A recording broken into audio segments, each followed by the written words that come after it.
ئەو ڕۆژەم لەبیرە کە مەخموور گیرە دە 12 کەسی باشووری کوردستان و گروپێکی گەریلا لەوێ مابوونەوە لەسەر نزیکچیای قەرەچووخ بۆ ێمانەوەی ئەوان لەو دەقەیە لەو چرکە ساتەیە زۆر گرنگ بوو، هێزی پێشمەرگە نەمابوو، خەڵک نەمابوو، تەنها دە 12 کەسی باشووری کوردستان و گروپێکی نزیک 20 کەسی گەریلا لەوێ مابووەوە. ئەگەر وێنای ئەوە بکەی بۆ ئەمە دەردەکەوێت کە ئەوان مقاومەتێکی گرنگیان کرد لە باشووری کوردستان بۆ پاراستنی ئەو دیعایە و ڕێکلامانەی بۆ قاسم سلێمانی دەکرێت کە گوایە ئەو باشووری کوردستانی پاراست توانە بوو.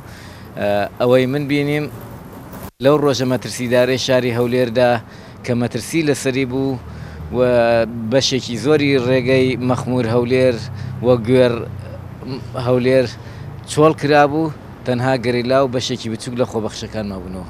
بۆیە گرنگ بەرخودنی ئەوان بوو لە باشووری کوردستانە، هیوادارم هەروە بەردەوام بێت و یەکڕیزی ئەو لایەنانەی کە هێزی چەکداریان هەیە بەردەوام. هەموو دیارە وڵاتانی ئەقلیمی دوو وڵاتی گەورەی ئەقلیمی جیرانی کوردستانن، تورکیا و ئێران، و ئەمان لە ڕووی سەربازیەوە زۆر بەهێزن و لە توانای حکوومەتی هەرێمی کوردستان نیە لە ڕووی سەربازی بەرەو ڕووی ئەوان بێتەوە. بۆیە بوونی هێزەکانی دیکەش و لە بیرمان نەچێت لە باشووری کوردستان هێزەکانی ڕۆژهەڵاتی کوردستانیش هەڵوێستێکی باش و مەردانە و چاکیان هەبوو.